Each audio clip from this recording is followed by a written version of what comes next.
Welcome to the Midnight Lounge, hosted by your main man, Uncle Freezy. Sit back and relax, unwind, enjoy the midnight conversation. Usually, we'll be joined by any and many of my friends who come in and help set the vibe, all for you. Again, welcome to the Midnight Lounge. Let's start the show. Yo, party people in place to be. What's good? It's your number one chief rocker, Uncle Freezy. I'm joined by Coach Malpika, aka the Big Paysan. Is that what AI said? Is that what AI said? I think so. Yeah, man. What's good, boss? You never get it right. Not much, man. Just living that nightlife. Yeah. You know, the nighttime is the right time, bro. That's what they say. Yeah. They say the nighttime is the right time. So, but it's not really nighttime anymore, man. It's 5 o'clock in the morning. Early morning. Yeah, man. Yeah, man. Yeah, man. So I can't really sleep, man. I ain't gonna front. Right. I should be sleeping, getting ready for the day. But I really can't. I can't sleep, man. So today is gonna be one of those Can't sleep, baby. yeah. Yeah, today's gonna be one of those days, man, where it's like I have to call in. Hey, I'm sick. You know, might have to be one of them days, bro. I just can't see. I can't see myself coming in today. Right. Today's gonna have to be one of them days, man. I'm not gonna lie to you. So how you feeling? I'm all right. I'm just still reacting from that letdown from last night. Oh shit. Not reacting, but just kind of. Nah, I feel you. Kind of bummed. Yeah. But ish happens. Things happen, bro. Yeah. And there's nothing we can do about some of this stuff, man. Some of the stuff, all we can do is just live. Yeah. Hope it all gets figured out and fixed. Yeah. Pretty much. Yeah. Yeah. So yeah, man. What's been on your mind since the last time? And I'm trying to figure out. So here's my thing. So on a personal thing, I'm holding a microphone, y'all. I shouldn't. But so it's all right. When you're tall, like what I noticed about 40 years ago is that everything is made for an average size person, even big people stuff. They make it for an average size big person, which makes no sense, right? Mm-hmm. So I'm at a desk with a microphone that basically can't reach. Like it should probably be about right here, but it's down here. Yeah. Right. So that's part one.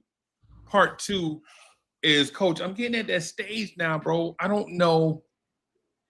I'm starting to question myself, bro. You are. Yeah, I'm starting to, not the Uncle Freezy, but I'm talking about the real life individual person. Like I'm starting to question myself. Like I was looking in the mirror yesterday. I'm like, man,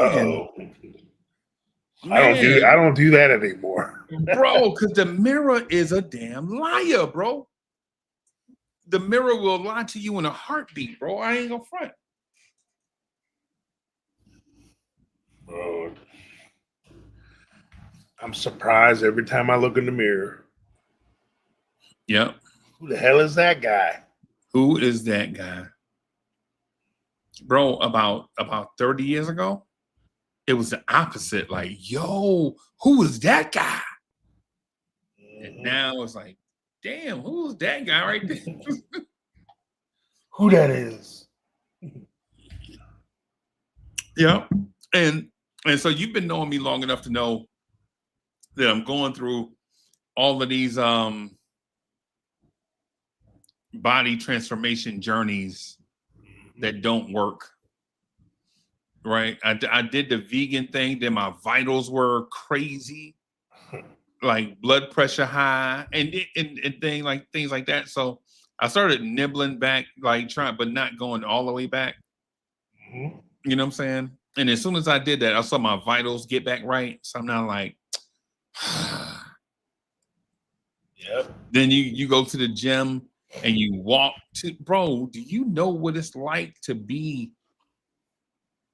382, 383 and walk 3 miles on a treadmill, bro? Unfortunately, I do, but I usually don't make it hella far. Bro, it's crazy, man.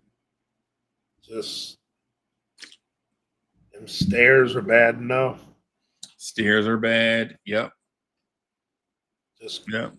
going out to the car, like the worst is like you went out and did some things. You did some walking around. You bring the stuff in from the car. Then, like, you sit down. Finally, you take a deep breath. You sweating a little bit. Yeah. You dab your forehead. The next thing you know, it's like, man, I forgot something in the car. Yep.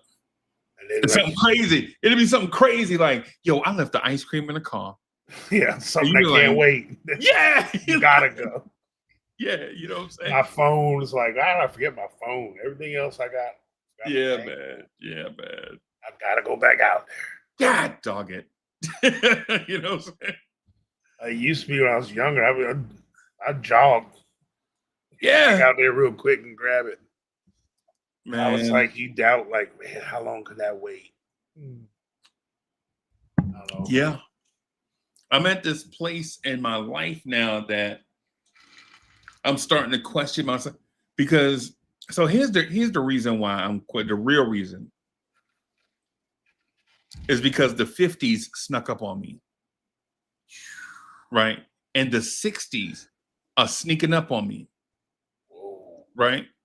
And so the thing is about the 60s, it's just like the 50s. Like once you get to 50, you're like, yeah, I made it, man. I'm 50 and frisky. Or something crazy, like you know how you make up a slogan or a motto or something like that? Because you make it to that next decade. 50 last month. Bro. You feel me? Like I feel you. I'm 40 and naughty. You know what I'm saying? I'm 30 and dirty. You know what I'm saying?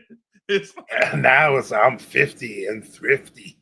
Yeah, something, you know what I mean? Now I be checking prices and stuff. Hell yeah. For stuff. Be looking at the unit price. Yeah, man. Whoa, wait, don't buy that mayo. That one. This one's only $1.73 an ounce. This is $1.72. Hell yeah. Right. And so I agree with you so much the other day. I agree with you so much that the other day while y'all were talking about Tom Thibodeau rotations or some, I don't know. Y'all were talking about RJ, but I don't know. Yeah, y'all was talking sports. To me, it just sounded like Tecmo Bowl. Hut. While y'all were doing that, I was on eBay shopping. So, so I'm over here like this, right? Just clickety. And Cass are like, hey man, you don't even look at the screen. Oh yeah, my bad. My bad. I got dual monitors. So I have dual monitors, and so I'm up on eBay shopping, right? eBay and Amazon. While somebody tell me for the 95th time about Tom Thibodeau, don't sub his guys off the bench, right? I'm like, yeah, I only heard this comment like 900 times. I'm just gonna check Amazon real quick and see if I can find some vegan potato chips. Thrifty. 50 and thrifty. Vegan potato chips. Yeah. Yeah, you know, some people fry their potato chips in different types of oils and stuff. So yeah, I got you. So, but yeah, man. Yeah, so I feel you. So I'm doubting myself a little bit, man. I'm thinking to myself, should I just settle in where I am and just deal with life as it comes? Or do I put up one more fight to try to get down to 225? Right? Yeah. And the obvious thing is get down to 225. Right? I can't get down there, bro. But how many times have you tried to lose some weight, bro? Honestly. Just you know, not exactly, but just made like a life decision and like been shopping to do it. Yeah.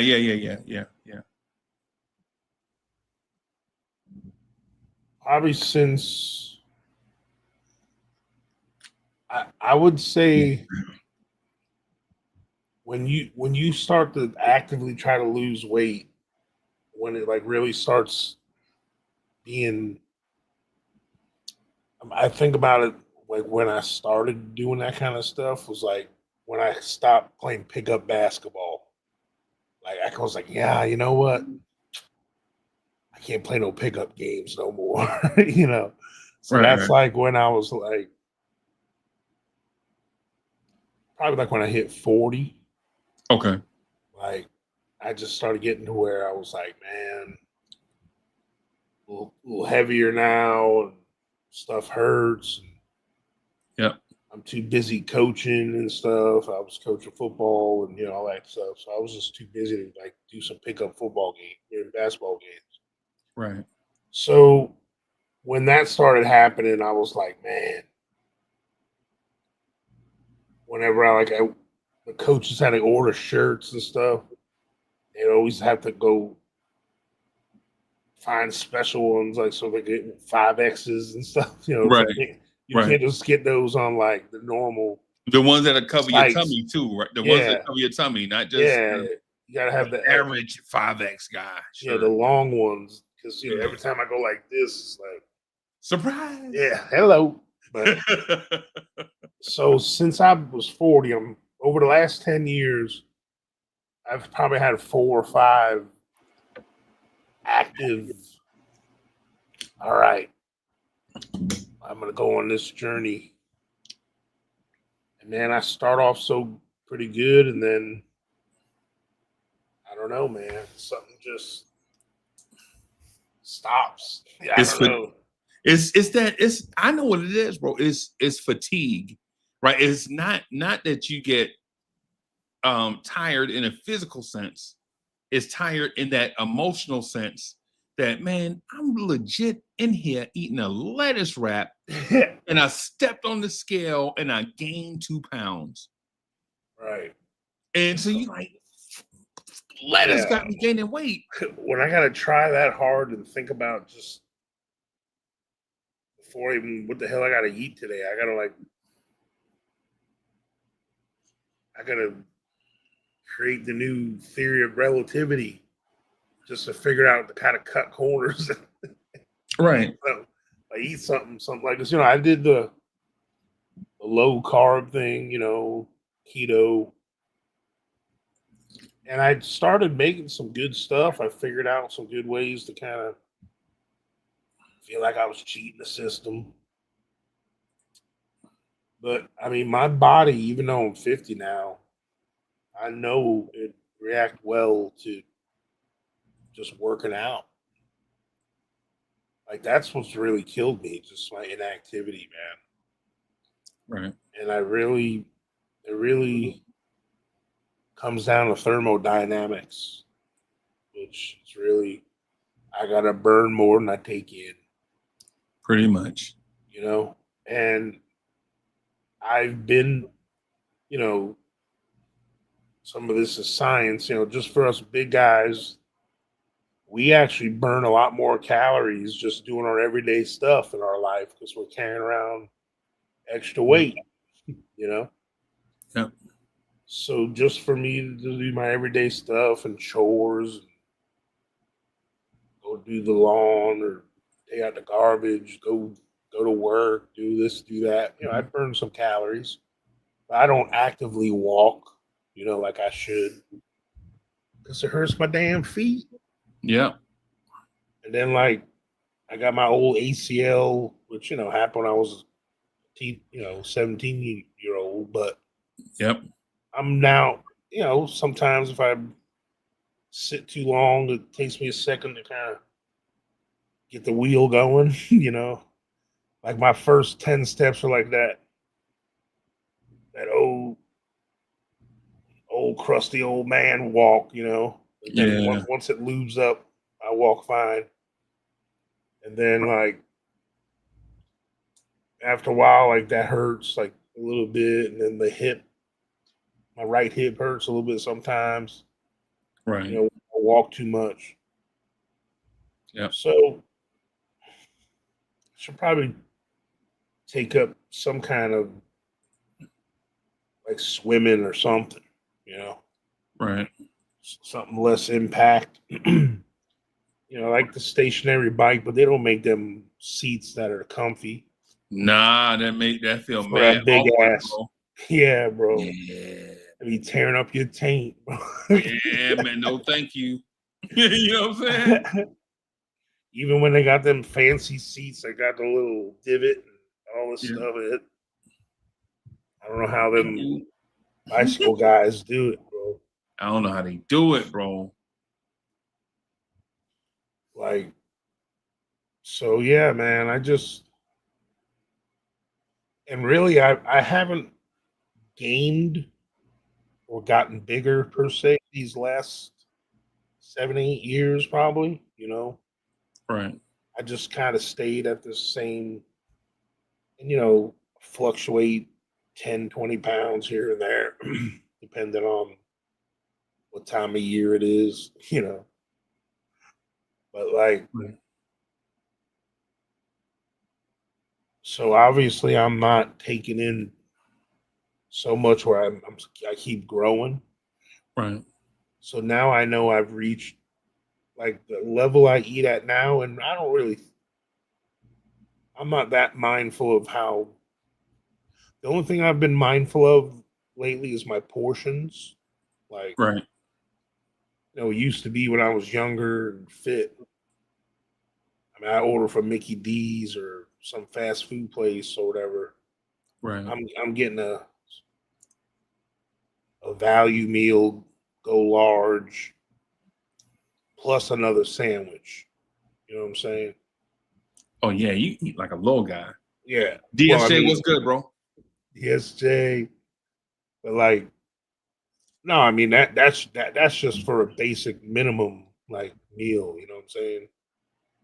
It used to be that like but it was always like a double quarter pounder and then another one on the side or a Big Mac on the side plus a large fried big drink.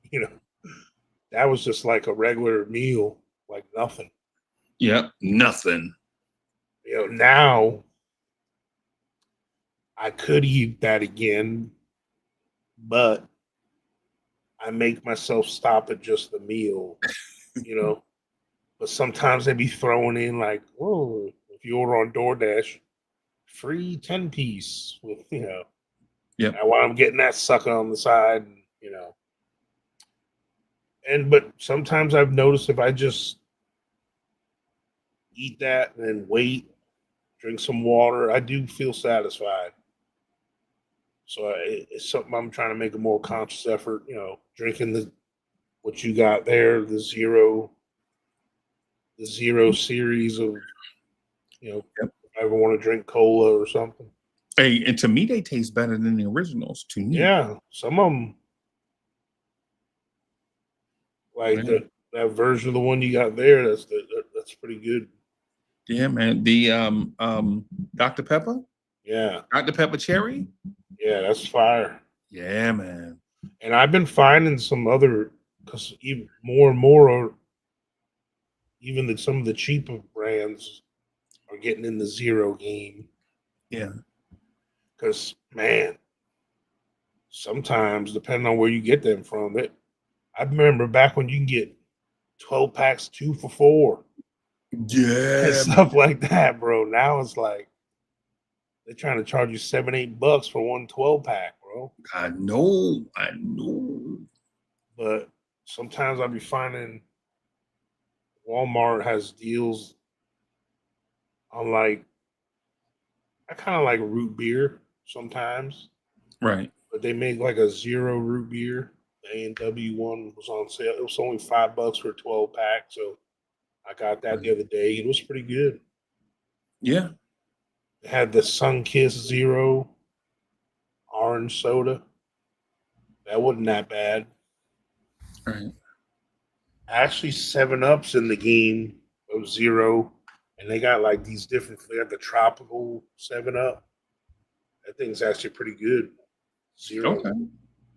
It's got like mango flavor and stuff. So I mean, I like the Pepsi Cherry Zeros. One of my go-tos. Right. When you mentioned the McDonald's order, I'm gonna tell you what I used to eat from McDonald's. I didn't order from I used to order from the family menu. The bundle? Yeah, the bundle. Hell yeah. That's what I used to order from. Yep. Oh, I've done that, yeah, when I was really younger. I was doing that. I was doing that last year. And so, but what I found is but here's the thing. When I was doing that, I wasn't eating all of that at once. What I found I was doing was grazing, which is dangerous. Yeah. Like, you know how you buy a lot of food or you make a lot of food and you don't just sit down and eat a meal. You just eat and eat and eat, not all at once. Yeah. Right. I'm saying because like, you know it's there, so you're like, yep. And so it's like you get like 2 Big Macs, 4 medium fries, a 20-piece, and like a quarter pounder, 2 cheeseburgers or something. Yeah, something, and two drinks, right? Yeah, you kill one of them cheeseburgers right off the bat just for a little appetizer. Or rip before you get home. You just like yeah. You know what I'm saying? You know what I mean? And you don't even count that one. It's like no, it don't count. It's like the taster. It's like the what do you call it? The introduction, the introductory thing. Not the entree, but the palate cleanser. Yeah, something. Yeah. And so I found I was doing, but you know what? When I was doing that, I didn't even really want to eat. Now, mind you, I'm talking about buying the family bundle and eating it, right? I didn't really want to eat. What I found is that I was depressed, right? And so when I eat, I was less depressed. Oh yeah, for sure. You know what I'm saying? And so in order for me to cope with not being depressed, I would eat. And then I'd go to the gym and try to be like Conan in the gym, right? Just for like an hour, not even. And I'm talking about an hour. About I hit the door and back out the door 1 hour, right? And so what I found is that I was really hurting myself, not because I was eating a lot or wanted to eat a lot. When I found out that with me not recognizing that I had an issue going on, right? Because with me, and I know, and I'm not saying that I have a what do you call it? Eating disorder. I'm not saying that, and I'm not saying that I have an emotional disorder. Yeah, what I'm saying is, what I'm saying though is that when things didn't go right, I didn't have anybody to kind of talk to about why things didn't go right. Right. You know what I'm saying? So a lot of stuff happened to us. Like a lot of stuff happened to me and Mo, and like we were dealing with it together, but then we were dealing with it together. We were like eating. Right. And so it's like, I think Mo got up to like 1 60 something, bro. What the you know what I'm saying? I was like, what? Or whatever. Right? And so the thing is, like, we trying to figure out some stuff or whatever, man. And so ESJ is wild, bro. yeah, man. Why don't you come in here with us, bro? He's DSA talking about the flavored waters. Yeah, I drink the flavored waters, man. The I do that instead of the I can't, man. They got a weird taste. Bro, our water in South Carolina has a weird taste. Well, so yeah. You know what I'm saying? And then we have the filtered machine, the machine you find on Amazon. You know what I'm saying? So I got the water filtration thing. That make it taste worse. I'd rather drink it rusty. The Amazon filter's like, nope. Yeah, man. So I'm trying to figure it out, man. I was looking in the mirror and I was like, man, I don't look like The Rock anymore. You know what I'm saying? Physically, I look like Mr. Incredible, like The Rock up top and a big gut. You know what I'm saying? So I kind of look like so I don't look like the tight ends anymore. I kind of look like the center now, right? And that kind of bothered me a little bit. Now, Coach, you come from the running back realm, so you can kind of understand what I'm saying. Yeah. It's like, I mean, I was already a really big running back, and then it became a big fullback. Right. And I got D tackle size real quick. Yeah. Because like when I first stopped playing for a while, and I kind of went back to it again like 5 or 6 years later when I was like in my early 30s, I tried to do the local semi-pro. Me too. I was on the Ocala Peppers. It was Dante Culpepper's semi-pro team. Right. I was like a coach / player. And I was like a short yardage fullback and a D tackle, basically. Okay. And so, yeah.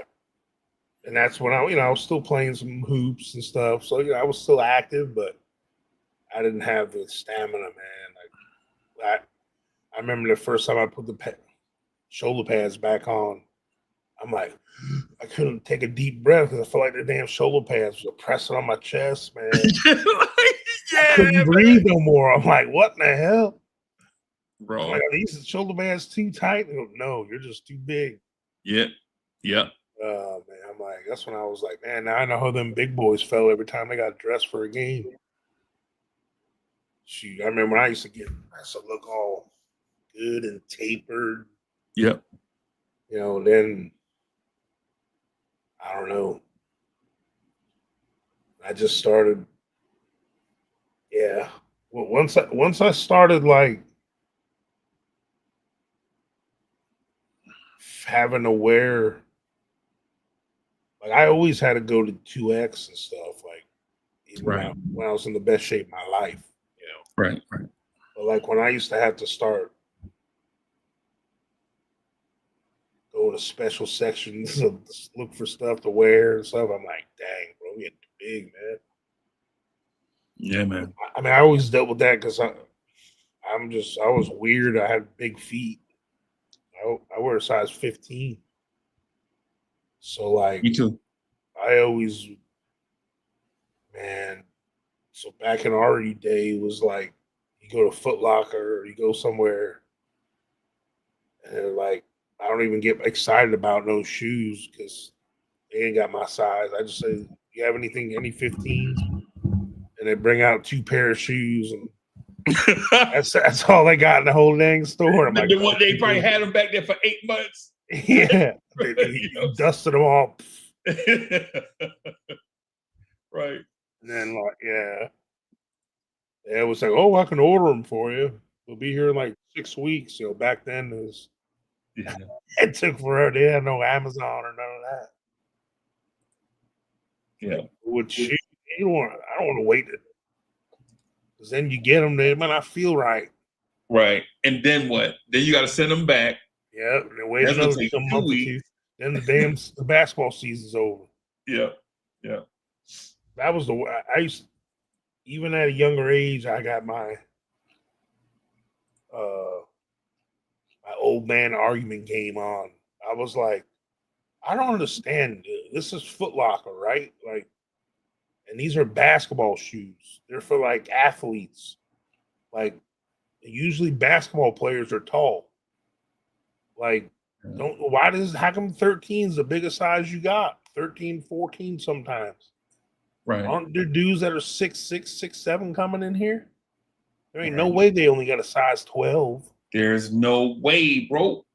Like, how can you not be holding some basketball sneakers for, I used to say that kind of stuff all the time with cleats, with everything. I'm like, well, the average athlete is a bigger than average human being. Why don't you have some bigger sizes and cleats and basketball sneakers? They don't care nothing about that, bro.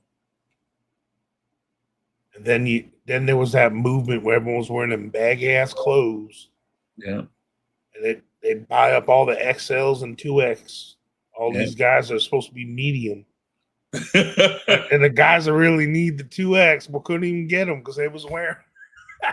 And so my dilemma was always the dudes in mediums by the 2Xs, the dudes in the 2Xs by the 4Xs, and then the dudes in the 4Xs, they buy the 5Xs, and every time they move, they butt crack or they stomach show. You know what I'm saying?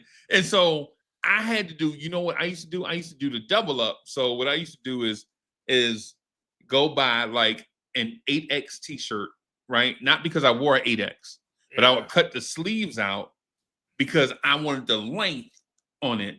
You know what I'm saying? Or it's 8X, 7X, 6X, something like that.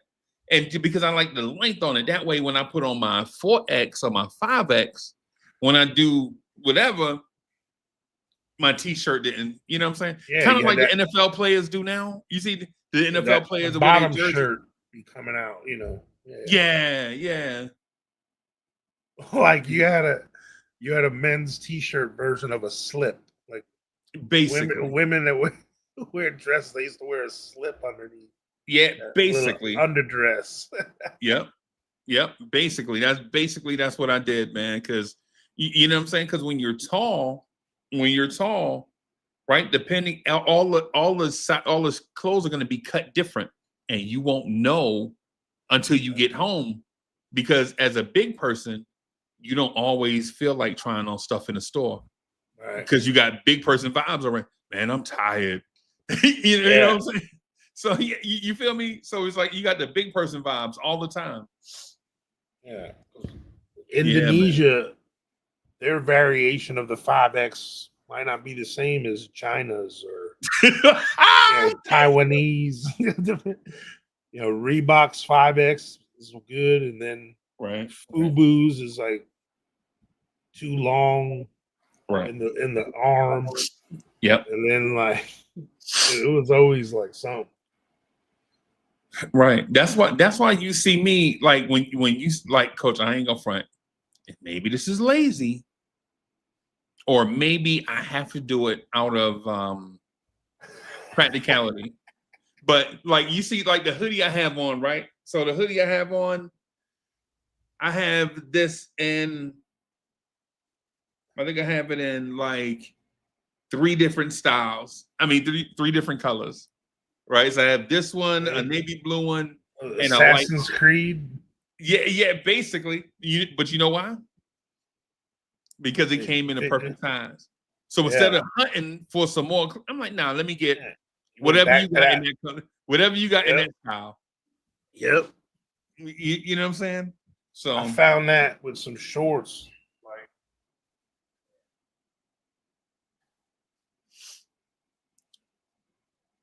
Like they have these like cotton shorts, right? Got hold on. You got like the zipper pockets. Yeah. You know what I'm saying? And then they got they got like one pocket in the back, but I don't put no wallet in there. Yeah. They're comfortable. They got elastic waist. Yep. They got the string. Of course. Can't But, do without it. Yep. but man, they're just so comfortable. They fit right, and they have the charcoal. They look pretty good with just like a black T-shirt. Just Yeah, I have shorts like that. But I found these. They fit good. Right. So I got a black pair. I got a light gray pair like this. Right. It's just they only make certain colors for big people. Yeah, right? that's the other thing. Black, navy blue, dark Yeah. gray, medium gray, light gray, extra light gray. You're like, damn. What the Yeah. fuck?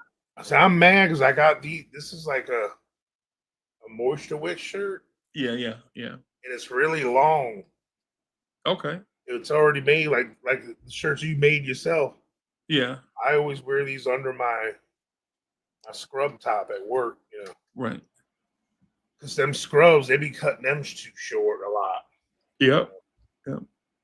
But I got mad because I had the combo. This trio was blue, black, and gray. Luckily I had a blue in there, but Yeah. I got mad when I moved. I lost the black and gray one somewhere. God dog it. I gotta order it because I like the shirts. It's like just comfortable. Right. Right. No, I feel you. Because I get the stuff, man. And my thing is, every once in a while, it'll be out of stock. And I'm like, oh, Yeah. how many 6'5", 380 guys are there walking on the planet Earth? Can't be many, but then when I think about it, every time I'm in the big person store, these same size dudes is in the big person store. Yeah. And they looking at me like, dang, he my size. He probably in here buying up my stuff. Yeah. You know what I'm saying? Like, I'm like, yo, how many? This is me being ridiculous. At the same time, this is ridiculous. At my aunt's funeral, right? I'm like, dang, man, how many 6'5", 380-pound guys, 390, whatever? Because everybody weight to fluctuate, right? Yeah. Are they out here? And then I'm standing outside with my cousins and them. and we look like the damn Green Bay Packers. You know what I'm saying? I'm like, golly, bro, this is I don't know. Same with underwear. Same with underwear, bro.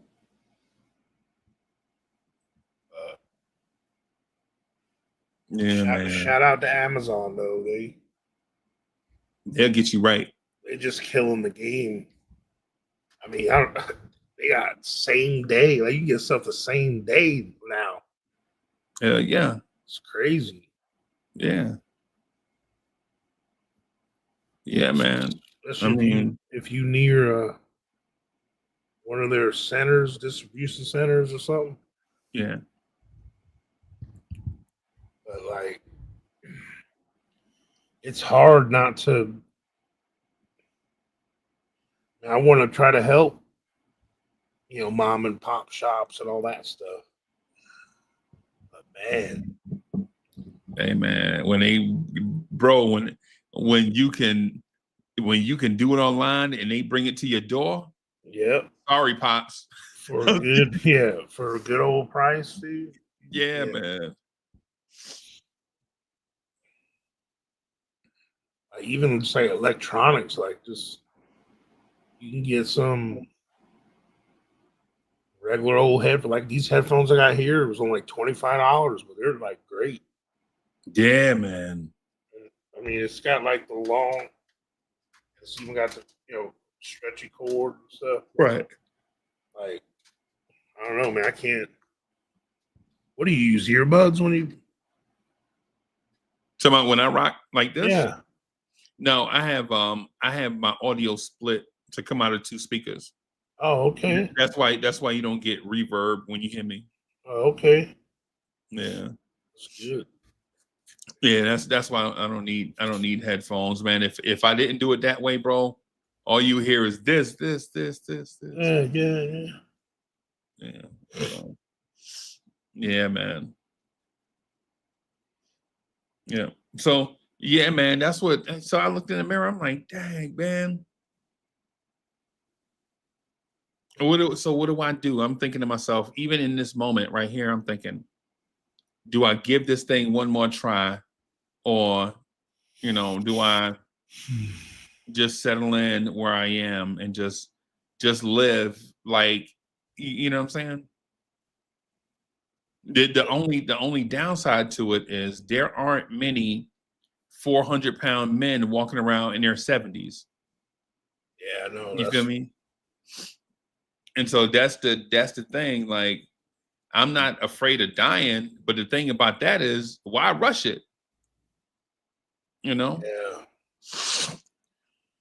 Yeah, And, that's and I hate going to sleep yeah, because bro. I feel like I'm missing something. There's some stuff I want to look at and do. Yeah, And, bro. That's what I'm saying. and maybe we should do like a vibes and stuff for Blue Orange Tears Biggest Loser thing or something. Maybe we did it in a contest, like a friendly contest. Yeah, man. A competitive, just a competitor in me might take over. I'd love I to don't know. do. I'd love to do something like that. What the only thing about it though is I think, and I'm not talking about people well, you know what? I'm gonna talk about people in general. Bro, people nowadays are so sensitive that you be like, hey, bro, you lost this week. Like legit say if it's 20 people in the Yeah. live stream, and I'm like, hey, bro, you came in last place this week, you gained a pound, right? Yeah. That person might not ever come back. Yeah, exactly. They'd be like, "Oh, Fuck man." all these people, man, because I gained a pound and blah, blah. And I'm like, bruh, hey, if anything, that's what you needed. Yeah. Because the competitor in you will kick in like, nah, he ain't gonna embarrass me like that next week. Yeah. But Maybe we just call, the top 3, we'll give them props. No one else has to know how much behind the other people were. if we were to do that though, how would see? Because the thing about it is if it's just a competition with us, then why put it on Blue Orange Tears and Vibes and stuff, right? The thing about it is having it be public so people can see it and track and root for you, Yeah, to help you, right? exactly. But if it's one of those things where you want to hide all your stuff, your height, your weight, we're not asking for your social. We're just like, hey, bro, what's your start weight so we know what your end weight is. Right. Because you can't take people's word for it. Like, yeah, man, I lost 7 pounds this week. A word? I'm just going to take your word on it. Yeah, exactly. Yeah. You feel me? It's like, I lost 12. Like, okay, since we've been doing this, it says, now let me add this up. It says you've lost 50 pounds so far. And the man still looks the same. And yeah. Because usually when you start hitting that 40, 50 pound mark, your face changes a little bit. Your cheeks start going down. You stop looking like Alvin, Simon, and Theodore. Start using. I have a thing down here. I don't know. I keep that beard. I keep a beard to cover it up, but you start looking like you didn't get allergic reaction on your face from a bee sting. Yeah, that goes away.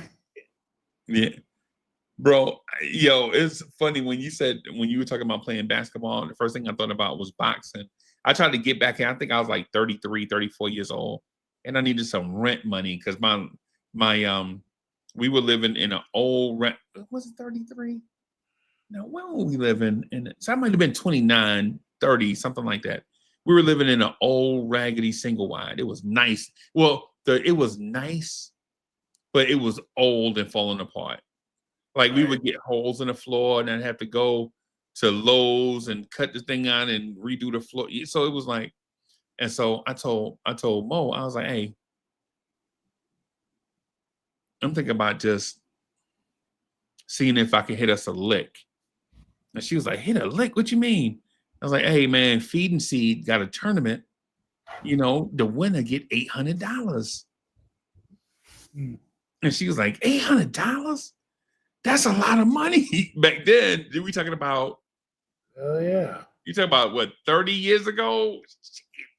We talking, wait, it's 2021. So we talking about like 95?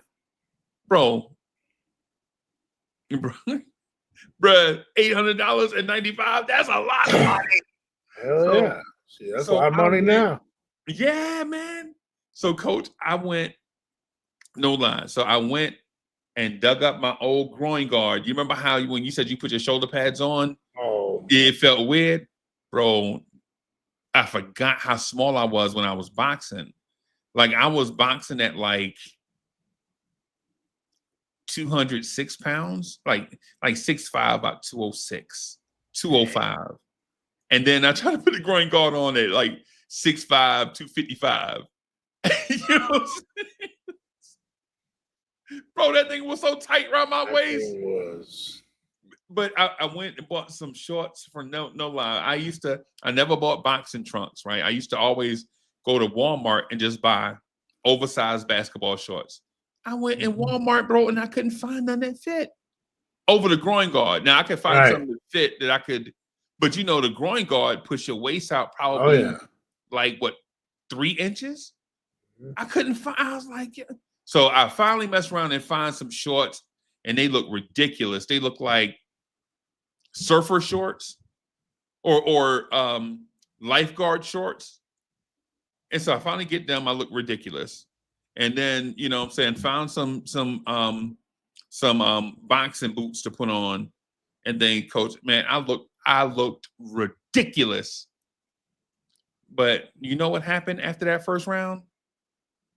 I was like, yo, at the end of this thing, I am never boxing again, bro. I was so tired. You ever been so winded, like your lungs feel like they're on fire? Hell yeah. Bro. Lungs on fire, bro. So I mess around, I stay in the tournament, and I win. So I win the tournament for our weight class, our weight class or whatever, super heavy. And it's because the dudes in there, they didn't know how to box. They thought it was tough, man. Like you just come in there and swing all wild and all that stuff, and you let them punch themselves out. You were piecing them up. You know what I'm saying? Like dudes coming around, like bro, you know, in boxing, you don't really yell like that, bro. You know what I'm saying? Yeah. Dudes come in like wild man, you let them do all the wild man stuff. You let them hit your elbows and all that stuff, and they think they doing something. And then after a while, they be so gassed, like they just want to lay down, and you just beat them up, just punch them on the head, like, man, get down, just get on the mat. You know what I'm saying? Just beat them up, whatever. And so, coach, I won that $800, bro. And by the time Mo, because I give all the money to Mo, right? So I gave Mo the money. By the time she bought like the kids some sneakers and bought groceries for the house and replenished some of the stuff that we need, man, that $800 was gone, bro. When Cole, you might not know this, but kids are expensive, bro. If you have kids, you are, man. Oh, too well, bro. We didn't even buy anything. We bought like 20 boxes of Hamburger Helper. We bought like 40 pounds of grandma. You know how you do your shopping in bulk, keep it in the, you know what I'm saying? Man, I thought I was gonna be, as a matter of fact, I thought I was gonna be able to buy me a PlayStation. That's how long ago it was. I thought I was gonna be able to buy a PlayStation. By the time that money was gone, bro. Dang. But you know what? I had cuts on my face. I had cuts on my face. All of that. I got cuts all on my side. I'm like, man, all of that for $800. Was it even worth it? In the grand scheme of things, yes, because it taught me a valuable lesson. And that lesson is everything has a season. My season for boxing was over. You know what I'm saying? And so I had to grow up, be an adult, and do other stuff. Then I went to work. I went to work the next week. Went to work the next week. I'm in the office with scratches and stuff all on my face. People are like, "What you do? You fell through some bushes?" Fall through those bushes. You know what I'm saying? Bro, it's crazy, bro. It's crazy. Yeah, it's like have you ever seen that movie Warrior? Warrior? Yeah. Yeah. Yeah, it's like because like the one brother was a teacher. He came back with all the scratches and stuff when he first started getting back into it. Yeah. Same thing with Here Comes the Boom with Kevin James. Yeah. I like Kevin James, bro. I ain't gonna front. That's my guy.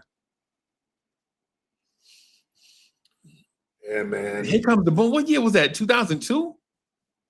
Nah, I don't think it was that long though. Yeah. No way. It was probably about 10 years ago. No. That was, and you talking about right, that had to come out before Hitch and all that, because Kevin James was kind of old by the time Hitch came out. Nah, Hitch was before Here Comes the Boom. Really? Kevin James was, that was after like King of Queens was done and everything. Yeah, that's what I'm saying. Yeah. I gotta look. Yeah, Here Comes the Boom was 2012. Okay. Yeah, because I was thinking like, I thought Here Comes the Boom was like before Hitchcock. You ever saw the movie Hitchcock? Hitch, that was good. Hitch was 05. Yeah, Hitch. That's one of my favorite joints, bro. Like Hitchcock, I don't know. It's like they could. I don't know why they. I was wondering why they never did another one. I was wondering why they never did another one too. Because it was all set up to do it.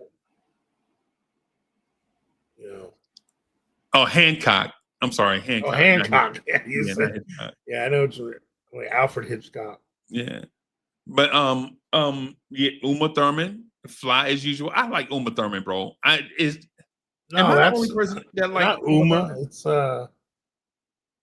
Charlize Theron is in that. Charlize Theron. Yeah, her. I mean, Uma fine too. Yeah, man.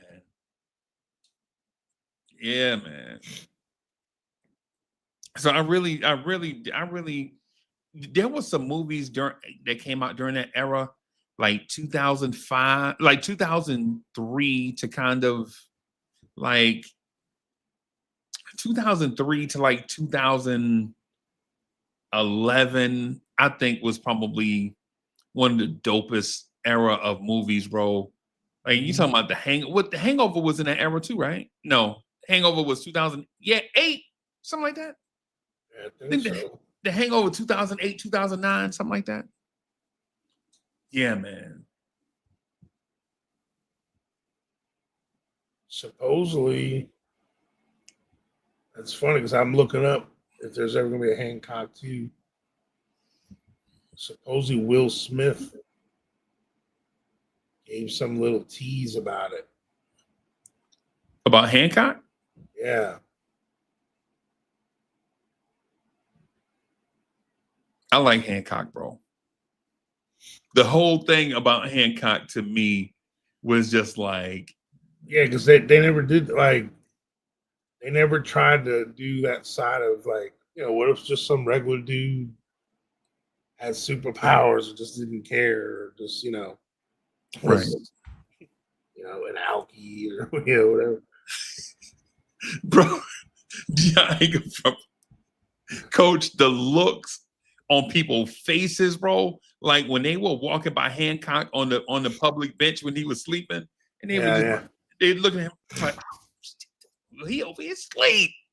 You know what I'm saying? I love it, bro. I love that. I love the what's the name of the movie with the Wilson brother? Like I think it's like my crazy ex-girlfriend superhero something. Oh yeah. Him and Uma Thurman. Yeah. I love it. Did you just try to hit me with a shark? Yeah. I love it, bro. That the hang on, bro. I just look. I guess that was the Hugh Grant era. You remember Hugh Grant? Yeah. I guess that was like the Hugh Grant era of movies, where a movie can rom-coms, I guess was what they call it. I don't know if they do they still do rom-coms like that in the movies? Yeah, they are. Okay. I mean, now they're just. I mean, there's a bunch of them. Like they're all over Netflix. Oh, they don't come out in the movies anymore. They just go straight to Netflix. Yeah, most of them. Right. Like I saw a good one with Sandra Bullock and what's his name? Oh, I know which one you're talking about. I think Guy that dances. The hell's his name? Yeah. He's in 21 Jump Street stuff. It's about a dance. The remake. No, not Magic Mike. Channing Tatum. I'm talking about. It's Channing Tatum and Sandra Bullock. I saw it. They were in the jungle or something. Yeah. I saw it. Yeah, that joint was fire, bro. It was. Brad Pitt had that cameo. He was like a badass. Yeah, I saw that joint was. And then he wound up. I mean, here's a spoiler, everybody. But he winds up being alive still in the end. Brad Pitt. Bro, I love that joint, bro. That joint was that was good, man. I mean, it was like that's because I mean, look, for all y'all men out there, you know what you got to do. Sometimes when you're with the woman, you got to watch kind of like what's considered a chick flick, like a rom-com, and you hope there's some stuff in there for you that it's fun for you too, right? But that one was a good one to watch, with your woman. Right. Harry Potter was the bad guy. Yeah, I remember. It was crazy. It was cool to see him in that role. It's like you don't expect it, Bro, I listen, man. I like rom-coms. Now, listen, I'm not looking for them, but it's like, man, it's ones on TV. You like, the Hugh Grant ones, the Ryan Reynolds ones, right? Ryan Reynolds had the joint where they were from New Jersey, and he went back to his hometown. And he used to be fat when he was young. Yeah, bro, I love it, bro. That one's real good. Yeah, bro, I love it, bro. I love it, man. And the funny thing about that movie is it tackles like all the stereotypes. Yeah, you know what I'm saying? Like the jealous little brother, the goofy mom, the R&B chick with no talent. Yeah. You know what I'm saying? The drunk boss. You know what I'm saying? The snarky kids. Yep. The girl that was the joint in high school, and she just ain't the same no more. Yeah. And the small town names, like she didn't have a name like Storm Jackson, like the Hollywood name. Yeah. Her name was Jamie Palomino. Yeah, you remember it. Yeah, man. Best friends forever. Yeah, man. The reason why I remember it is because she had like a small town name. Right. You know what I'm saying? Like she didn't have a awesome internet name like Uncle Freezy or Big Paisan. You know what I'm saying? A everyday person name. Mm-hmm. Man, hilarious, bro. Hilarious. I mean, so Is that your favorite movie type? No, I mean it's good for it's the go-to when you gotta watch a movie with your girl or whatever for sure. Yeah. Yeah. I mean, I'm a huge Quentin Tarantino fan, so Hmm. that's my wheelhouse for film, cinema. Really? Oh yeah, I like very smart, witty dialogue. Right. Right. I like really dive into like a lot of that cinematography and I don't know. I get into a lot of like deep stuff with that. I'm a See, now movie I nerd. got a question. If you like dialogue so much, then because see, like with me, I like dialogue, bro. I like for the dialogue to because to me, dope dialogue is the same to me as a fire action scene, Oh yeah, for sure. right? Like you like remember the diner scene in Heat, Yeah, Pacino and De Niro, hell yeah. I mean bro. that's. Oh, go ahead. I mean to me the goat of dialogue is just. I mean it's a lot of Quentin Tarantino movies for me, but like Pulp Fiction, like any scene that had John Travolta and Samuel L. Jackson in it was fire. Was dope. Yeah. You know, but then they had other little. It was funny just the way that movie it was. There was a lot of like scenes like where two people had a dialogue in each little snippet. You know, it's just and Reservoir Dogs too was another one that. Yep. Um, but there's a few that are. I mean, I'm trying to think of like new and old movies that are Both good. of those are dope, by the way. Yeah, for sure. You like From Dusk to Dawn? Oh hell yeah!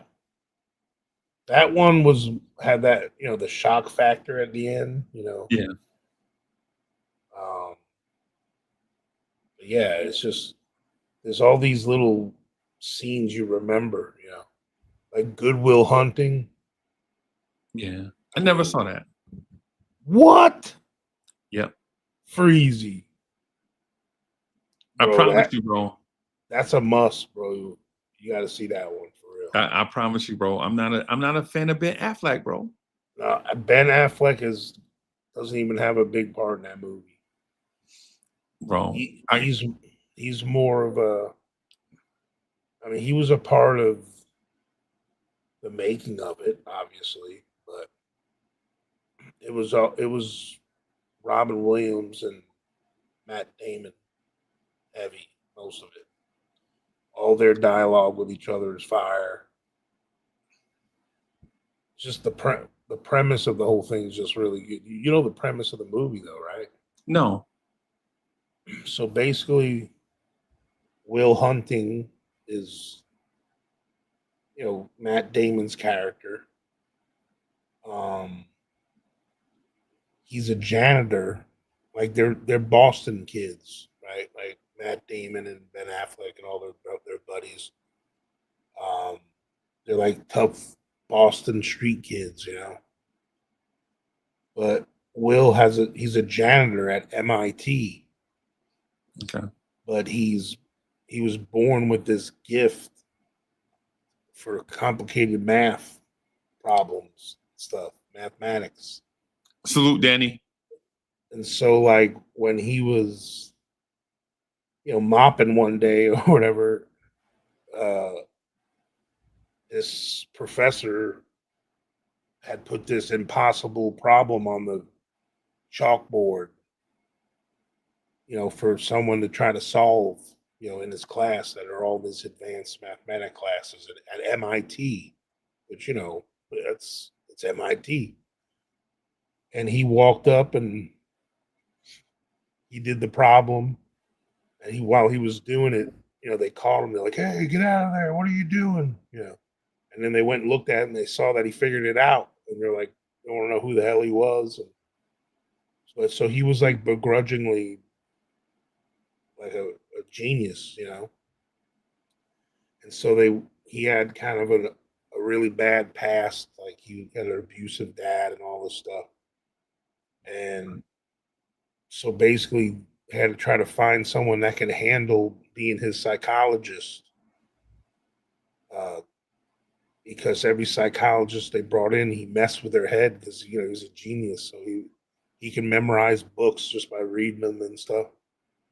But Robin Williams' part, he was a guy from the old neighborhood, so he didn't put up with his crap, kind of thing, and he finally broke through with him. Eventually, it took a while, but yeah, man, it's just telling you that it doesn't give it. Just all that dialogue of the whole thing is so good, you know. It's just like Matt Damon's part, he plays really well, and it's pretty good. That's where that you like apples? How do you like them apples? Like line that came from that movie. Oh wow, Like wow. I don't want to ruin the movie for. I mean, it's old enough where you know. It's Nah, whatever. man, stuff like that don't. Yeah, Yeah, I but can still like watch it and still. yeah, one of the scenes is like when he first meets his love interest, played by Minnie Driver. She's a Like a golf club? yeah, no, yeah, No, it's a woman. it's a woman, yeah. Okay, all right. Which they're there by Harvard as well, because you know they're in Boston, and they went to this Harvard bar to mess with smart people. Like they like to go there and just mess with people. Right. So this one guy was sitting there trying to rap to this girl and quoting like all these like textbooks, and Will Hunting knew he was like, you know, quoting stuff, and he was calling him out on it. And then like out of nowhere, he seems like this street kid. He goes and he's spouting off all this smart stuff, you know. And then he sees the guy later that night. They're all drunk. He's like, hey, do you like apples? Like through the window. He's like, yeah. He's like, well, I got a number. How do you like them apples? You know, like it's just Right. like, you know, with the Boston accent. Right. But you know, it's just like little stuff like that. It's just is it better than Clockers? I think so. Okay. I mean, Is it better than Jay and Silent Bob Strike Back? yeah. Okay. I mean it won Best Original Screenplay at the Oscars. Okay. And it just had very witty dialogue, man. It was just really good. Like I said, like that scene in the bar, it's basically it was a verbal bar fight, like an intelligent bar fight. Like it's I know it's weird to say, but yeah. Right. You know, there's that, and there's I don't know if you ever seen the movie Fargo. Yeah. No, I hadn't seen Fargo It's either. another one I'm into. It's kind of out there. Okay. Glenn I heard Fargo. Glenn Ross. You ever see that with Pacino? Nope. You ever seen Glenn Ross? Nope. That one's got some. It's got Pacino. Who else is in that? I think it's Al Pacino.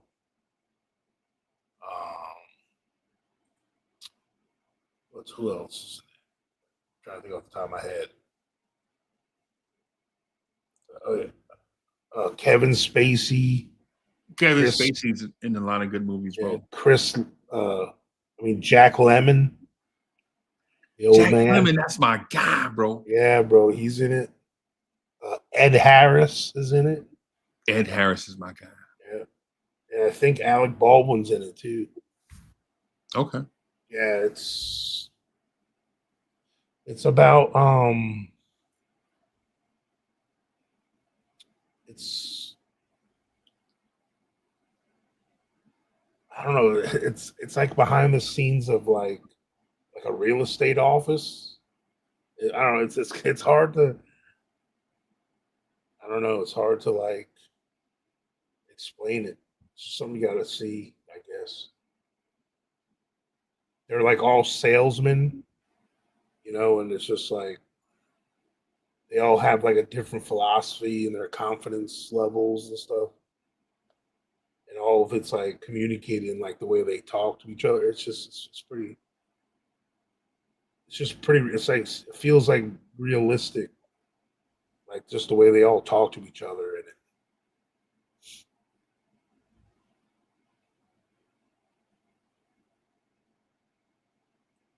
Sound dope, bro.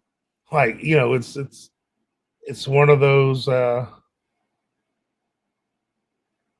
Pacino has his little moment, where he goes off on somebody, Oh my God. That other. I used to be a Pacino fan. I generally try to shy away from it now, though. Yeah. The overacting kind of Yeah. yeah. The like the steamy like yeah. Yeah. Yeah. Oh, the overacting, I guess they call it. I don't know. What they accuse like Jim Carrey of sometimes. Yeah. Yeah. A lot of people do it, bro. Yeah, a lot. Hey, Danny Rib, what's up? Ribs is in the building. Danny was here. Salute to them. When was the last movie you watched? Remember?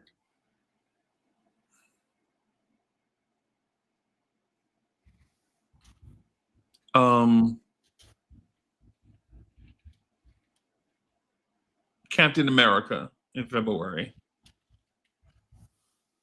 Which You one mean was it? you mean any movie, TV, at the movies or whatever, right? Yeah. Yeah, Captain America. I saw it in the movies What in is it? February. In February. Was that the newer one? Yeah. Yeah. I haven't even seen that one yet.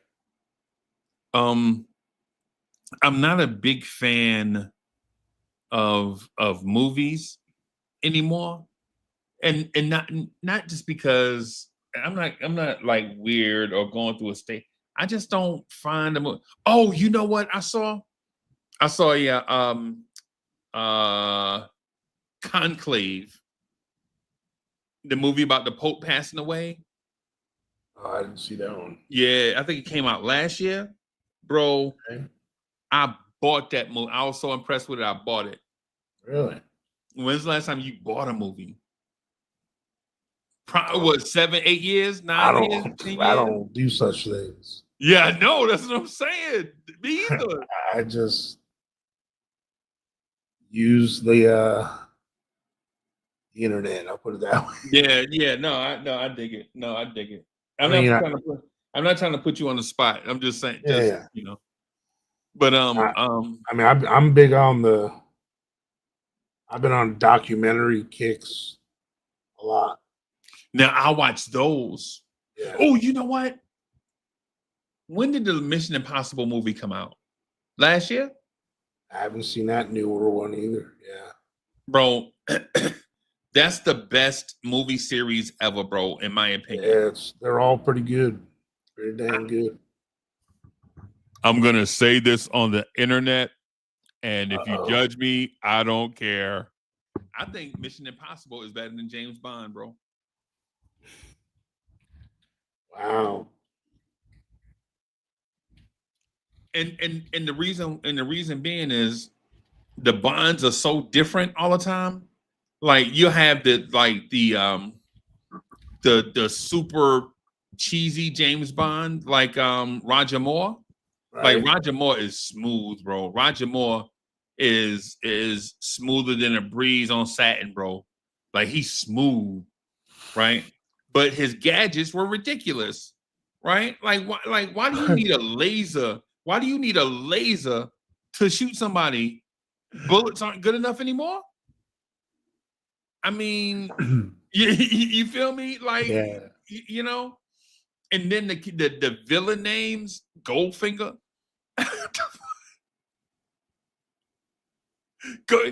Jaws. I mean, come on, bro. What are we doing? Right? No, So the Mission Impossibles they're pretty fire. Mission Impossibles are fire, bro.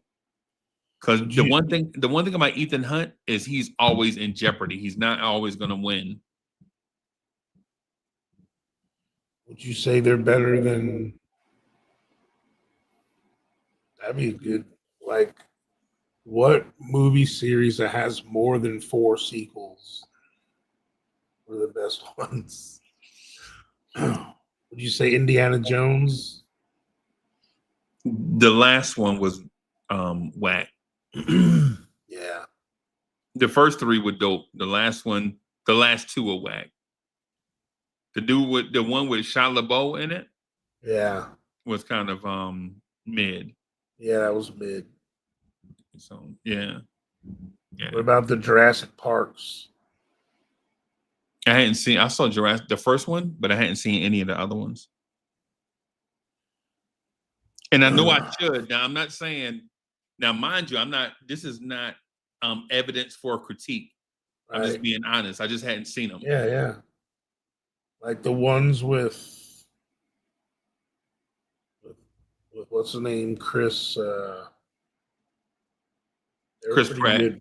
Chris Pratt. Yeah, a couple of them were pretty good. A little out there, as far as, I mean, talk about believability of bringing dinosaurs back to life, but yeah. Fast and the Furious just went 6 movies too far. The Fast and the Furious? Yeah. The first one was whack. They lost me. They lost me when Tokyo Drift. That's the second one. Yeah. I was over it after that. Like, you can only rehash old How you stuff. solve problems is drive cars fast. I mean, come on, man. Get out of here. And the dialogue is always so whack. It's like everybody's got muscles. And even the chick, Michelle Rodriguez, got muscles. And you just ask Dom. Dom got all the answers? I guess all them Harry Potters, they did that right. You watch Harry Potter? Bro, I can't deny it, bro. I had kids around that age when it came out. They were pretty fire.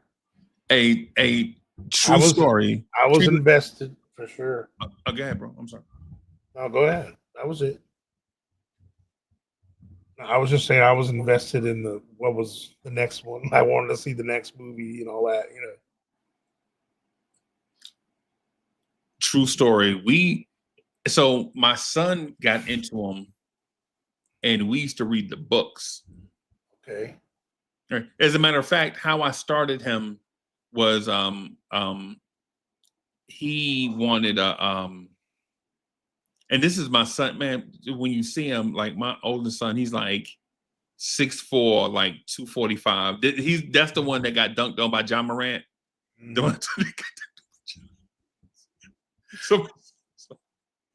So he's like 6'4", 240. When you see him, you're like, dang, this dude is built like Von Miller. You know what I'm saying? But the only thing he tackled is books, right? So it's like, dang. So we got him interested in reading. The first series we read together was Percy Jackson. I don't know if you ever heard of that. Yeah, I remember that. Yeah. And so Percy Jackson used to, every now and then, the author would just come out with a book. Like every 10 months or so, like another book would come out. And we would, like as soon as they come out, we stop what we doing. I don't care what we were doing. As soon as we found out the book was out, you stop what we doing and go get the book. He and I would be in, you remember Books A Million? Remember when that was a thing? Oh, yeah. Yeah. So we go in BAM because we had a BAM card, right? And so we just go in there and buy the book in there, right? And we'll read it. He'd have his own and not have my own, right? Because I mean, the books were like, I mean, it cost you like $20 to get two books, and we get like, you remember Rice Krispie treats? Like they legit would have a Rice Krispie treat about the size of a casserole dish in there, and so we'd get two of those, right? The ones that they put the chocolate M&Ms on the top of it, Yeah, and get two large hot chocolates, right? And we just legit just sit in there at the little cafe in Books A Million and just read. And after every couple chapters or so, I ask a question like, "Hey man, can you believe such and such said such and such to Percy?" And he would spout everything back to me like in detail. Like, right. I know, I can't believe such and such. And that's how I kind of got the babies into reading and stuff, because the younger kids, they would be hearing us talk about these people, and they'd be like, "Who y'all talking about? Who y'all talking about?" And I'm like, you did nothing. And then so my youngest son, he found out that my oldest son, because I never said it when we got home, but my youngest son, the one I told you looks like Carl Anthony Towns, bro, they look like brothers, bro. Like him, like my youngest son and Carl Anthony Towns, look like brothers. Yeah, right? I can see that. I mean, just from you, like, bro, you could probably pass for family. Bro, I'm telling you, bro. The beard and all, haircut and all, right? I think my son guy has a mohawk though, and not a fade or whatever. Right. But, bro, like you would tell him like little certain stuff, like, "Hey," be like, "Hey, Rock, you ready?" And they'd be like, "Ready for what? Ready for what?" Not my oldest son, but the kid. They were, "Ready for what?" I'm like, "Yeah, we can already go to BAM and read some books." And they'd be like, I want to go. And then so we'll go.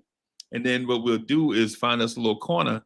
And then instead of us reading together, I'll just read out loud. And they'll just sit there, you know what I'm saying, in the Indian squat, eating a Rice Krispie treat about the size of a math book, and drink hot chocolate. And I'll bring them home with all that sugar and go in the room and go to sleep. And my wife would be like, "Why you gave all that sugar?" And they'd just be running around, bouncing off the walls. Yeah, man. Yeah, man. But what I meant to tell you though is I write fantasy books. It's one of my side hustles. All right. Yeah, so I have 2 books out. I have 2 books out now, and I have transcripts for about 3 others. Right. So I have a romance novel out called Crescent City Shadows, Bayou Heat. And of course, it's by Uncle Freezy, the same name you see on the thing. So if you search for Uncle Freezy, you'll see Crescent City Shadows, Bayou Heat. And then I have another fantasy series called Bronze Dragon. Right. And it's kind of like a Star Wars type thing. And I'm not biting their style or whatever, but it's like all these different worlds and places, all these different characters and fictional like things with dragons and knights and some prehistoric civilizations, and then some futuristic civilizations, and they all exist in this plane or whatever. And like the struggle is when they come across each other, like somebody from it's bro. I'll get behind the keyboard and just let my imagination just run, and that'll be my outlet. That's my stress relief. Man, I love stuff like that, bro. I'm all about that creative process. Yeah, man. I know, because you were showing me the stuff with the music, and I was like, bro, how does this dude know all this stuff? I was doing I'm in the midst of, well, it's still in outline form, but I was creating like a graphic novel, like a adult graphic novel kind of. It's about what do you call? It's a so like it's about a superhero, Okay. but it's in Las Vegas. It's he's called Innuendo Man. So Yo, that sounds dope as hell. I ain't gonna front. so he's like a struggling comic in like Las Vegas, and like he what do you call? Some one day he was like um he went to like an old like pawn shop or like a novelty store in Vegas, right? And his name in the story, his name's Lance Lingo. That's his that's his name. So he's like a struggling comedian, and he's known for being like risque jokes and innuendos in his like thing. So one night, uh, he was at this novelty shop. He stumbled upon this like ancient enchanted object called the Censor's Amulet, right? And but it wound up granting him powers Wow. that turns his like sexual innuendos into reality. Wow. So like when he realized, he could use like this newfound ability for both like funny gags and crime fighting, he embraced his new persona called Innuendo Man. Oh wow. So like the amulet gave him the power to like influence like reality, like he can make people like slip on a banana peel, like when he joked about slipping up or causing a quote unquote shaft to appear, Right. when he talked about someone getting the shaft, Right. like his powers like could be both like a blessing and a curse. Like sometimes stuff will pop up like when he don't mean it to because of what he said or something. Right. So yeah, then he's got like a sidekick. Uh, his name is Double Entendre. But his real name I think was like Felix Phrase or something. So yeah, so like I got a whole like I kind of have the storyboard idea, I guess. And then there's like how close are you to finishing? I mean, I got it all the way down to like I got some of the characters and some of their character arcs and stuff. I Right. got like one of the supporting characters is like this love interest who's like a sultry lounge singer that's got like a sharp tongue with Jessica kind of like Rabbit. like one of those types. Kind of her name's like Yeah. Sarcasm. Yeah. And then Jessica Rabbit. yeah, and then there's like this old mentor, like he's like an old hat, like in the comedy game, and Right. he's like his name is Professor Pun. So I got like so there's like I got like kind of like the first 12 issues of the novel, like kind of where I want to go with each issue. Like, Right. like the first issue was like his origin story, Of course. like when he discovers his powers, and like maybe like even the tease of his first little risque like crime solving adventure. But like I don't know, like I kind of like the first premise was like I had called it like the case of the naughty deck. And it's like a deck of cards. It's like so during like this high stick and it's set in like Vegas. So Right. It's open for like a cool like if I could find someone to illustrate it real well, or I don't know if I want to like even use AI to do it, like some of the art. I don't know. I would, and my advice to you on that, if you need help, Yeah. I would get somebody on Fiverr to do it. The whole Yeah, project. that's what I was thinking about. Like get them to do like the panels, Yeah. like some of the panels for it. Yeah. And so yeah, man, I got like and it's like it's supposed to be like corny though and cheesy, like some of the stuff, like Yeah. uh it's like looks like there's someone playing a dirty game. Time to lay our cards on the table. Like Deadpool, You know, kind of, sort yeah, of. yeah, kind of like that. Going that edgy with it. Some of Deadpool's like humor, Yeah. and then like they, the first thing is and just the banter back and forth.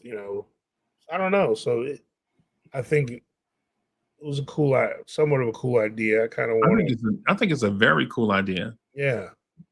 Yeah, I would offer another bit of advice though in terms of sequence. Yeah. In terms of sequence, what I would suggest, and this is only a suggestion. I hadn't read anything and any of that stuff, but in terms of the origin story, when you put the origin story first, sometimes you lose the reader or the viewer. Right. Right. Yeah, maybe go right into and maybe do that as a flashback later, or you give them a little at a time. Yeah, like not too far to the middle, but people want to know who he is, like who he, and not origin story. I'm talking about like who is this guy or whatever, and then they get attracted to him, and then they want to know more, and then you do the origin part, and then you can build off the origin, and then that way, when he has his conflicts, whether it's a moral, a physical, an emotional, intellectual conflict, you'll kind of know why he has that conflict, as opposed to putting it first. And then when they say, I don't know, this sounds like Kal-El or something, and instead of turning it away immediately, you draw them in first with why it's different and why this is for them, and then add the origin story, and then add certain elements of humanity in it too. So it's why it's kind of like you ever notice like in a lot of TV shows or a lot of movies or whatever, there's always like something like a dirty secret in a main character's past, right? And the main character tries desperately to hide it, but then there's always somebody that gets on the trail of that dirty secret. Yeah. Meanwhile, the story arc is going forward, and so what it does is it puts you in this thing like you're compelled to see, to hang in there to root for the main character, even if it calls for them doing something maybe not good to the person that's on their trail that may uncover their, yeah. Yeah, no, that's good advice. I appreciate it. No, it's just ain't advice, bro, because you already got your stuff. It's a good suggestion. It's something that I was, I was toying with that part of it. Like, do I want to start off with him not having his powers yet, and then showing the whole how it unfolded? Like, you kind of want to, I guess. Or do you want to start off with him having the powers? Right. That's what I was thinking about. Guarding the powers because it may have overwhelmed him, and then being conflicted about using those powers. Right. Like there are some things that are super good, he feel like he can't live without, but then there are consequences. And so he's balancing the purpose and the consequence at the same time to see if it's even worth it. So sometimes he uses it, sometimes he doesn't. But the thing is, in order to get to a certain place, he feels compelled to kind of like I almost wanted to do something where he starts off like it shows he's already comfortable like financially, and like he's already moved on from having to always use his powers to show why he's successful already. Like he's already comfortable like where he's at and where he's living, and then like something happens and he's kind of forced to come out of hiding, kind of like where Bruce Wayne was already, everyone knew there was a Batman, right? But he was kind of like didn't have to come out and do stuff for a while. He was like living his life as Bruce Wayne and enjoying his comfort. And then something happened. I got to, the Dark Knight's got to come out again, kind of thing. But like, you know, this level of that, you know, he's kind of comfortable in his little life, and something started happening in Vegas where, like, something in downtown, he had to mess up. He had to like save somebody real quick and do one of his powers, and he kind of like missed that old feeling again. He wanted to dust off the old suit, like Daredevil or somebody. Yeah. So I don't know that. Yeah, that's something I'm gonna definitely play with. Because I was thinking about the way they did the Spider-Man movies, where Peter started off as just this dorky kid and smart kid, and eventually, you rooted for him. You wanted him to start using his powers because that one guy was picking on him. He was getting bullied or whatever, and he had to use his spidey senses. Yeah. And then after a while, he starts getting more comfortable with his power set, and he still kind of messes up sometimes, and Right. But there's so many routes you can go with it. It's like, a lot of routes you can go with it, bro. Yeah. A lot of routes you can go with it, man. Hey, man, I'm tired. I gotta get me some sleep, bro. Yeah, man. I gotta lay it down. That idea you got though is dope. I'm gonna just tell you, man, you need to follow up on it. And I know I'm just saying that on deaf ears because I know you're not. Because most people, when they have a great idea, they'll get to a place where they have a question about the process, and then they'll just put it on the back burner, and it'll stay an idea instead of becoming art. So anyway, man, I'm gonna get out of here, Coach. Hey, y'all. Man. Hey, Nick's freestyle today, 7-ish. So in the AM? No. I was about to say it's like 20 minutes for you. Yeah, nah, man. I'm gonna go in here and fix me a Quentin Grimes and watch a Quentin Tarantino movie and let it put me to sleep, bro. Hey, look up Good Will Hunting. That's something you don't want to stay up and watch. Yeah, man. I might just put in Casino or something. I don't know. No, I'm joking. I'm joking. Yeah, man. Right, hey, thank y'all for watching, y'all. Peace, everybody. Peace out.